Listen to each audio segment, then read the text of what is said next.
Hi everyone, I hope you're doing well. Today I'll be testing out the Woomer colored pencils that I received from the marketing team who kindly asked me to try them. I checked them out beforehand and the reviews seemed positive. The pencils appear to be vibrant and soft, so given the price of the 72 pencil set, I was really curious to see how they perform in a coloring book. I'm wondering if it's possible to achieve a vibrant colored page with budget-friendly pencils. Woomer is particularly proud of the light fastness of their pencils, which is great to know if you want your artwork to stay vibrant and beautiful for years, especially if you plan on displaying your colored pages. The back of the waistband features a color swatch chart, and as soon as I started swatching, I was pleasantly surprised by the soft texture. The pencils feel great in hand, and the color selection is really beautiful. If you watch me swatching, you'll notice that I'm quite impatient with pencils, so this should be interesting to see, especially since I'm not very patient when it comes to blending. Especially with simple shapes like this. Let's find out how they perform in the coloring book, how they layer, and how they behave when building up a picture. The only thing I did before starting to color was to rearrange some colors, like placing purples before blues and warmer tones before cooler ones. It's just something I'm used to doing. I haven't colored exclusively with colored pencils since 2015, the year I completed my first coloring page. At the time, I only had some cheap school pencils when my coloring book arrived. Since I found coloring so relaxing, I decided to order my first pencil set, which happened to be a set of watercolor pencils. Shortly after, I got a set of pens, so I started incorporating water and other media into my coloring right from the beginning. Ever since, I haven't worked only with colored pencils, which makes this project a fun and exciting challenge for me. I want to try this set in Johanna Basford's book, as she has such lovely and detailed rooms to fill in. Of course, I'm drawn to turquoise or green rooms. I'm not too proud of how lately I tend to color with similar colors, but I choose my palettes based on the mood and feel I have for a particular image. For this page, I see it as a green or bluish magical room with some objects to draw attention to. I love the combination of warm and cold colors. They give me a cozy, magical feeling. Since this page is a bit intimidating with all the intricate details, I want to stick to a familiar color palette that feels comfortable. I applied acrylic gesso only over the lines using a thin brush size 0. You can use any brush that works best for covering the lines. I'm not using water on this part, I'm just applying the gesso directly until the lines are covered enough. It dries quickly, so once I've covered 3 or 4 toys, I can start coloring over them with pencils. You can always test this technique on a small section to see how it works in other coloring books and with other pencils. We start with a glass bottle, and since I don't have a reference photo, I can only guess where the shadows and highlights should go. To be honest, I've never been too bothered about placing them exactly on these types of pages. I'll pay more attention if there's a direct light shining on something, but for objects like this on the shelf, I'll spare myself the trouble and just go with the flow. The bottle is quite small, so if it's not perfectly colored, no one will notice, especially on such a detailed page. I'm just going to relax and experiment with what looks best, maybe adding some highlights along the edges. Darker corners evoke the feeling of nighttime, where colors blend and darken in a unique way. I enjoy experimenting with layering, so I'll start with dark browns as a base layer and see how blues and greens mix over it to create interesting tones in this area. Since multiple layers will be needed, I'll avoid pressing too hard. Colorists often ask me how to choose the first object to start coloring on a page. I usually start with either the largest object or one that has a clear light source or serves as a focal point. Planning ahead is essential if you want your picture to stand out or tell a meaningful story. On this page, there are so many similar objects and none of them particularly draw attention, so I'll need to decide where to create a focus. I'm thinking of highlighting several shiny objects, which means I'll need enough dark areas to make the bright elements pop. When coloring the background with pencils, I tend to work quickly, which might not result in a perfect blend, and that's completely fine with me. I prefer faster coloring and a quicker exchange of pencils to keep myself engaged with a page. Of course, I always encourage you to work at your own pace and in your own style.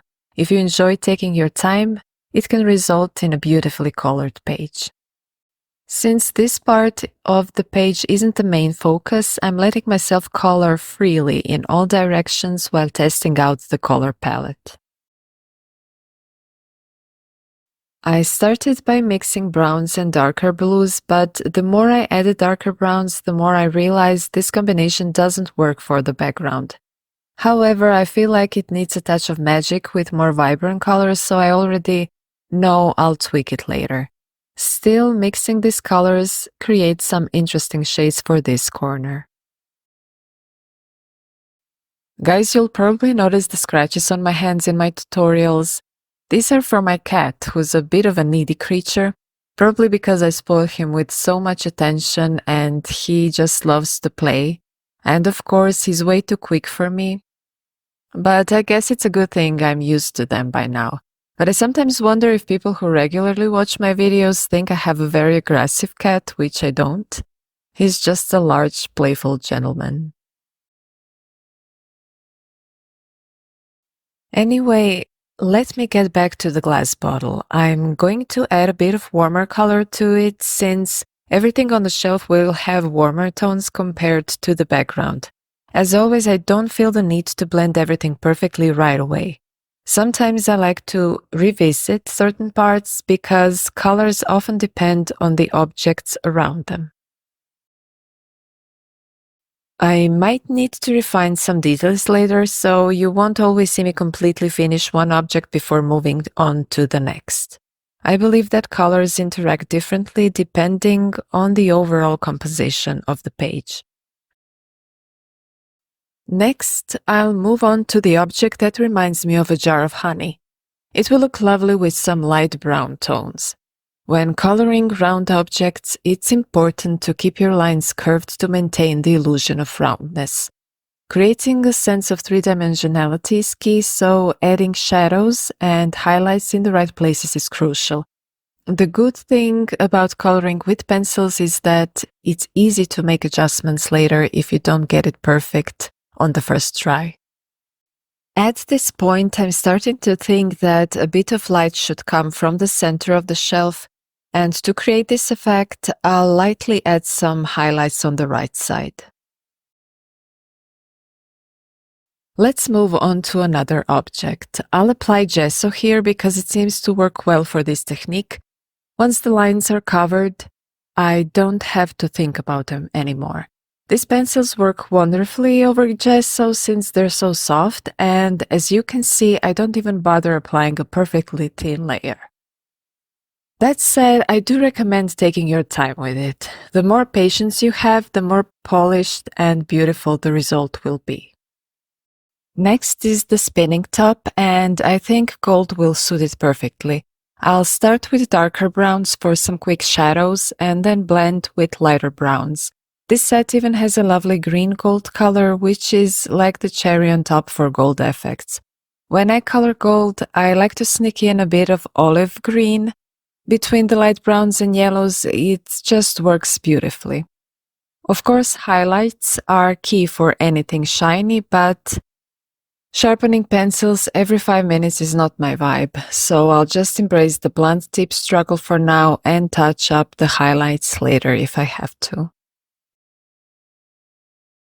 As I move toward the middle of the shelf, I'll start adding lighter colors to the right side of each object, since that's where the light will shine more.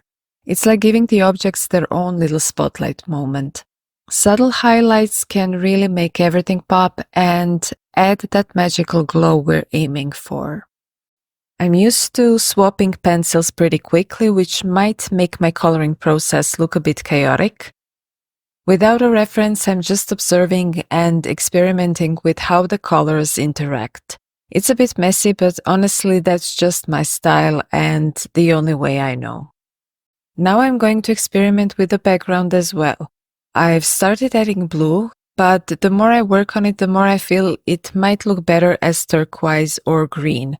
So I'm still exploring and figuring out the color that feels just right for this scene. Next, we have the bag, and since it's behind the other toys, I'm going to use a colder color, something similar to the background. This will help it look a bit more distant, like it's partially hidden in the darker part of the room. We'll see how it turns out. I'll start with the bluish turquoise and add a touch of cold gray. If you're not used to using too much gray as a colorist, since we usually prefer vibrant pages, I definitely recommend experimenting with gray pencils from time to time, especially on objects like this, and combining them with other colors. For example, I'm using cold grays on more distant elements of the page. You can even go over the lines a bit, which will make the back slightly blurry. Not too much, but just enough to create the impression that it's further back on the shelf. I used a lighter turquoise color, which looks quite vibrant, but I had in mind to blend the wall with a more greenish blue pencil, so this bag will need to match the background color better. When coloring over the lines that I covered with gesso, the back has an interesting texture and I don't feel the need to spend too much time decorating it. Instead, I prefer to focus on coloring the shape. Let's move on to the cute dog on wheels. I'm going to color it in warm tones, similar to the honey jar. When coloring objects that are next to each other on the shelf, I try not to overwhelm the page with too many colors. However, I do make sure that the same colors aren't right next to each other, so each toy stands out clearly. For example, the spinning top has gold with darker browns, and now I'm going to give the dog similar colors to the honey jar, which will help it stay harmonious while still being distinct from the other objects. I noticed the bag on the second shelf underneath, and I think I might color it with a shiny effect to make it stand out. I also feel like the light might be coming from below, so I'll adjust the lighter colors accordingly to reflect that. This will help create a sense of depth and make the objects feel more dynamic on the shelf.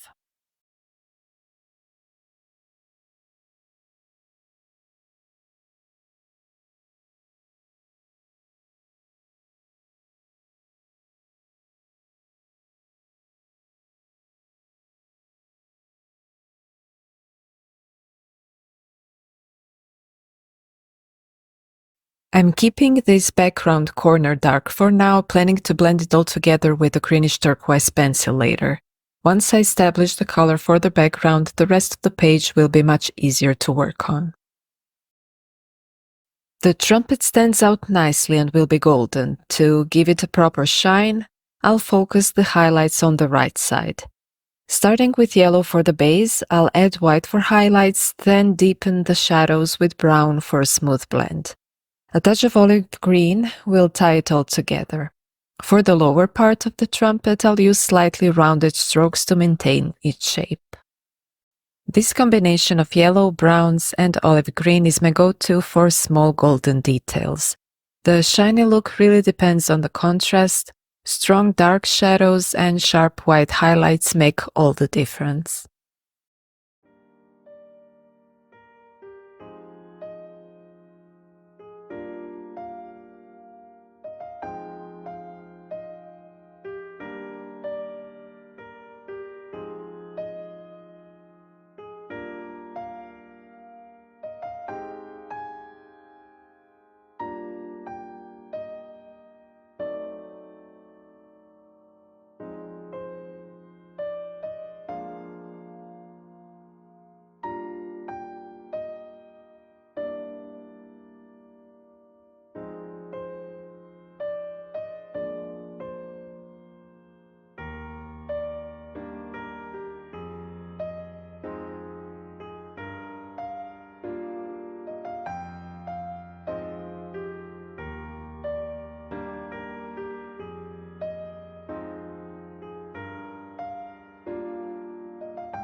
Now that I've reached the center of the page, I'm ready to add the final background color. I've settled on the white turquoise green that matches the bottle and the bag. I'll tie the page together and add some vibrancy. I'm blending everything quickly with the firmer pressure to smooth out the layers. This is where I need to watch out for uneven areas or unwanted pencil lines. But as I said before, blending perfection isn't really my thing. Small details like the little tags on the trumpet don't get much of my attention. I just grab a pencil and fill them in. For instance, I used violet here for no specific reason, just to experiment and see how it blends with the other colors. Now moving on to the car. This is the perfect chance to add a pop of bold color like red. Red can really stand out, but if you use too much against the greenish background, it can make the composition feel harsh or aggressive, which might tire the viewer's eyes. However, small, well-placed red accents can create a great balance. I'll start with a bright red as the base and mix in a little pink for variation. It's crucial to maintain the depth of the dark areas while still keeping highlights, so I'll layer darker shades like deep purple or brown into the shadows. I find that blending red with these tones gives it more character than simply using lighter and darker reds. For the transitions between highlights and shadows, I'll use orange to warm up the tone and add a smoother gradient. Paired with the greenish background, this detail will really pop and give the car a vibrant look. The shelf also has a travel mug in the background. I'll use turquoise tones for it, keeping it subtle and less noticeable since the focus is on the car. First, I'll apply gesso over the black lines to make the surface easier to work on. So far, having covered some parts of the page, I am genuinely impressed by these budget pencils. They layer beautifully, allowing me to build up 3 or 4 layers easily, which is essential for my style. Plus, they're soft and vibrant and a joy to work with. I'm very pleased with their performance so far. Now it's time to establish the final color for the background. I've decided to use the darkest turquoise from the Woomer set, which is cobalt turquoise. When I color magical pages, I love using dark tones with light radiating from somewhere. It adds depth and mystery. Having rich dark tones is essential for this effect, and while this set has a gorgeous range of bright light colors, the cobalt turquoise alone isn't quite dark enough for the wall. To achieve the proper shade of dark turquoise, I'll have to mix it somewhere with a bit of dark brown and black. This combination will create the moody, magical atmosphere I'm looking for. There is a beautiful deep shade of Jupiter green in this set, but I want to maintain that touch of blue in the tone. As I work on the background, I'll focus on circling and layering colors to create the shadowy look I want. Once I'm satisfied with a section, I'll blend it out using firmer pressure for a smoother finish. Around the trumpet and car, I'll switch to a slightly lighter turquoise than the cobalt green to bring some variety and depth. Near the red car, I'll incorporate light green to make it pop even more. For the travel mug, I'll stick with similar turquoise tones, but add darker areas to create shadows and enhance its shape. This layering and blending process will help tie the elements of the page together while maintaining the magical feel of the scene.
Next are the 3 bags on the shelf, which I see as a more neutral part of the page.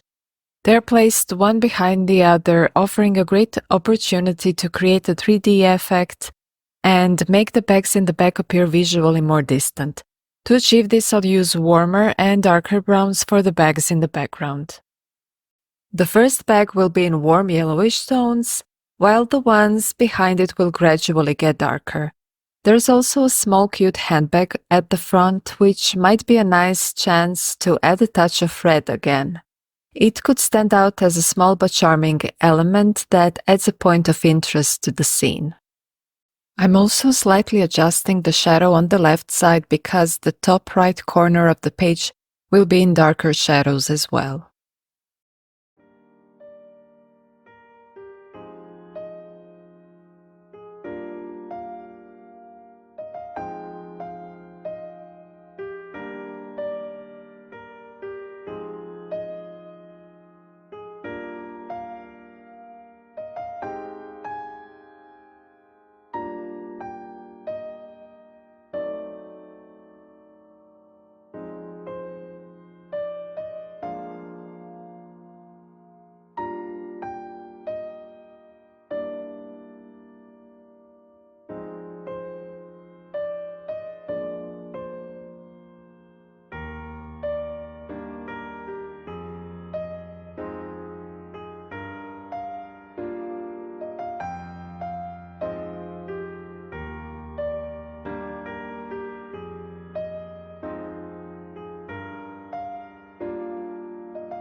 For this basket, I'm going to use the familiar colors from most of the elements on the top shelf. The basket has a texture, of course. And if you're into coloring details, you might want to look up pictures of baskets for reference, but I'm just going to follow the lines Johanna drew and improvise. This is a very tiny detail, and I can't be bothered with making the lines exact, nor do I think it's very important. It's just nice to have some texture, so I'll alternate between two main tones and then add small shadows to suggest the basket's texture. As for the cushions and fabrics in the basket, I'll once again play with warm and cool colors to add variety and depth. Mixing these tones will help create a balanced yet vibrant look. And with that, let's move on to the final element of this first upper shelf.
For the last element, we have a jar with floral decorations.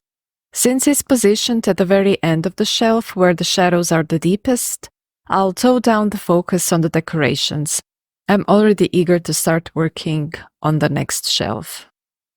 I'll use dark turquoise tones accented with hints of gold for a subtle glow. To achieve this, I'll alternate between light brown and turquoise, blending them softly. Towards the left edge, I'll add a touch of darker blue, letting the edges blur into the darkness. The outlines don't need to be sharp, allowing them to dissolve slightly enhances the effect of the jar being enveloped in shadow.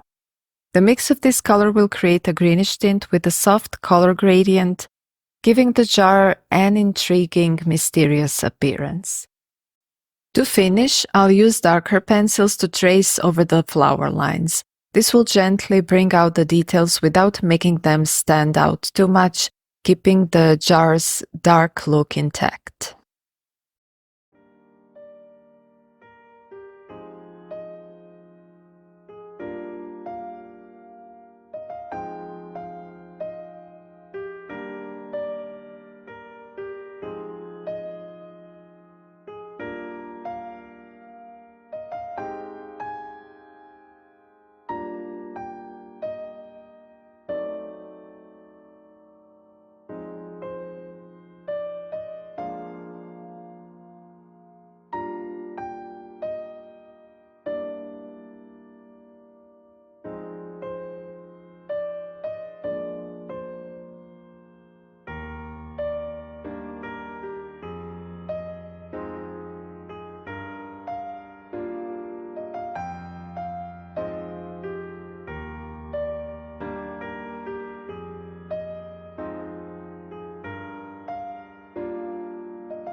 For the shelf, I'll stick to the usual yellows and browns. It should stay neutral so it doesn't take attention away from the toys.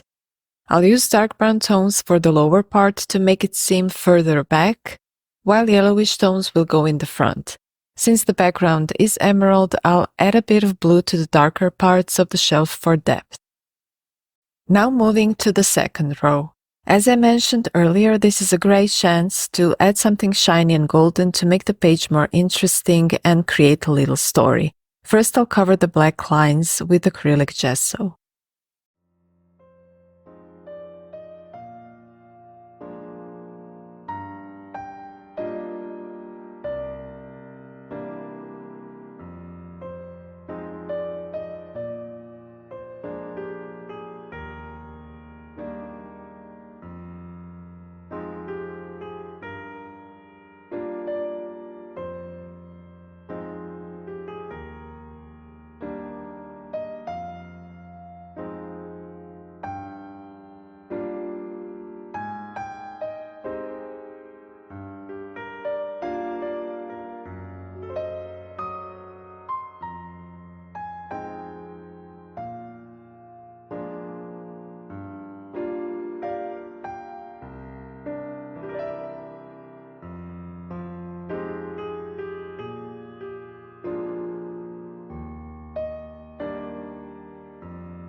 When it comes to the camera, this is all about improvisation.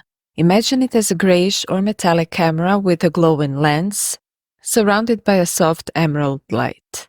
Since the light comes from the golden bag on the right side of the camera will have a slight yellowish tint. These are the colors I envisioned for this area, and once I work on the surrounding parts, I'll see if any adjustments are needed. The bag will be golden, so I'll lightly add a strong yellow glow around it with a pencil before working on the other elements nearby. I'll also adjust the background to have more of a greenish glow in this area. This is where I'll focus on creating a sharp contrast between the highlights and shadows to really bring out the strong lumos effect.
I painted the toys and plants next to the bag with the golden light shining on them and used shadows to create the needed contrast.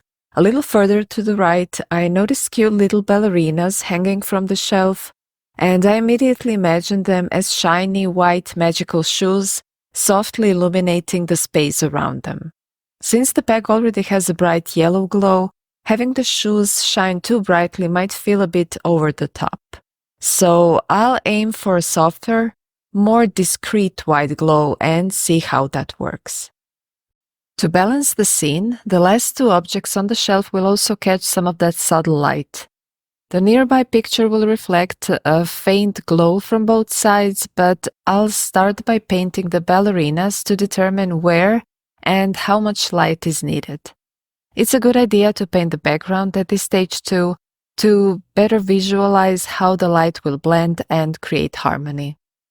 For the ballerinas, I plan to keep them white but might add a soft color like light yellow or turquoise to enhance their glow and balance the composition. Without a reference, it'll be a fun challenge to improvise and create a glowy magical effect by focusing on shadows within their shapes and surrounding them with soft highlights. I'll also add a few spots of gesso around the ballerinas to experiment and see what kind of effect it creates when I color over it with pencils. It might enhance the glow and add a touch of texture, making the surrounding light feel even more magical.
The items hanging to the right of the ballerinas will be painted very simply, as they don't hold much significance in my story.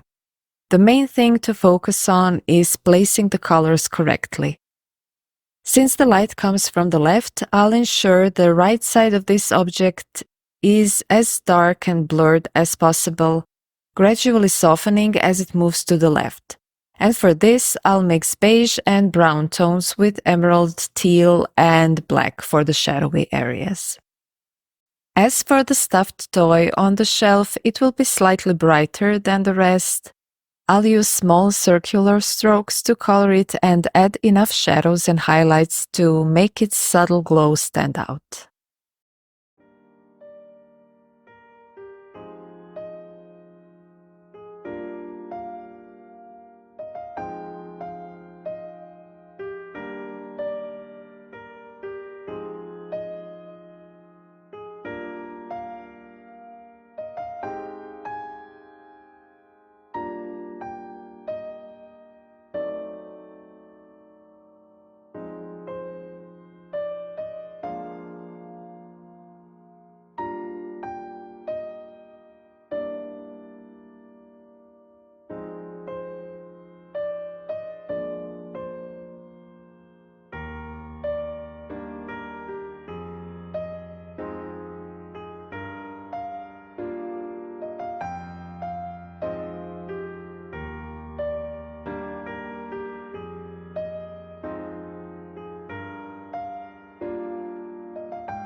I'm wrapping up this video, and it's been such a fun challenge to work with just pencils again.